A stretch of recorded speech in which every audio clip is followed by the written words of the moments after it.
Minasan konnichiwa and welcome back to Infinite Languages. Today in part 2 of vegetables in Japanese, let's continue exploring some fresh and fun vocabulary straight from your kitchen to your language skills. Let's welcome broccoli. In Japanese, it is called as broccoli. Broccoli.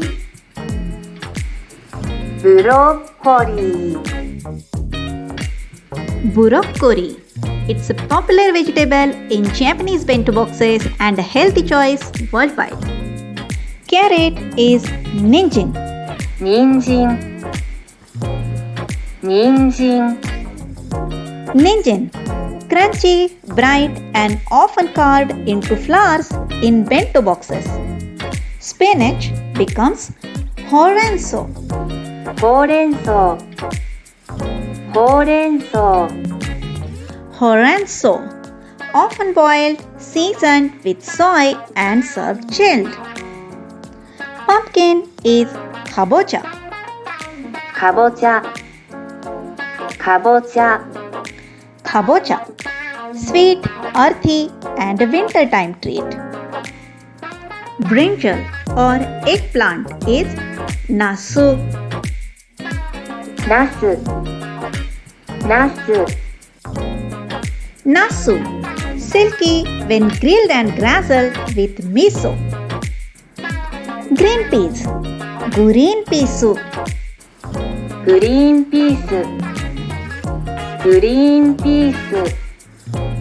Green pea soup. Tiny but full of flavor, taste and health. How could we skip the sweet, soft, caramel-like sweet potato?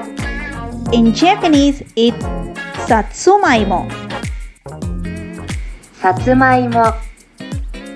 Satsumaimo. Satsumaimo. Roasted and sold from street carts during autumn. A nostalgic childhood memory for many. Here are some seasonal favorites. Lady's finger or okra is okura. Okura. Okura. Okura, a summertime veggie that Japanese people enjoy lightly boiled or as tempura. Bell pepper is piima. Piman. Piman.